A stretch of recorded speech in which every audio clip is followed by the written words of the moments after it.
Now, as you've learned earlier, BigQuery is a pay-for-what-you-use pricing model. You don't pay for any setup or infrastructure. All that is managed fully behind the scenes. Now let's talk a bit more about the pricing specifics and how you can optimize your queries for cost.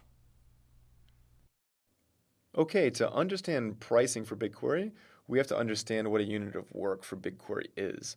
So BigQuery does work on the order of jobs. So a job is a task. So it can be a querying task, much like you're running a SQL query, but also it could be loading data, exporting data. All of these things take time and resources for BigQuery to execute. Now you can do multiple jobs at once. So for example, if you had for your Google Cloud Platform account, you had 20 different users. Everyone's executing jobs inside of BigQuery. Maybe you have a team that's loading data in and you have 10 analysts that are querying data. You could have multiple jobs that are running concurrently at the same time, asynchronously. So the jobs perform tasks, and if you needed to check back on those jobs, the history of them is stored for 6 months.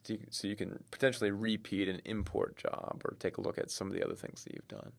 So let's talk how that relates to pricing.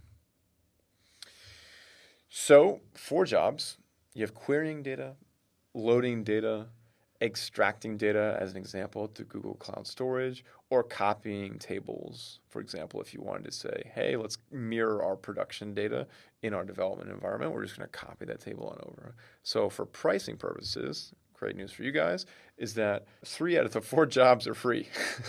So loading or ingesting data into BigQuery is free, extracting it to Google Cloud Storage is free, and copying tables are free.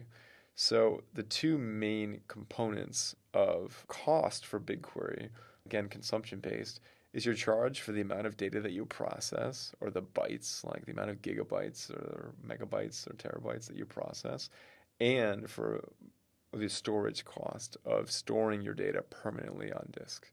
Now, largely you've seen we're querying these public data sets. Obviously, you're not charged for public data sets. The BigQuery team kind of manages and hosts those. But in the next course, where you're actually creating your very own data set, you'll actually be having to use these permanent tables that are stored within BigQuery. And we'll get into how much those cost in just a few slides.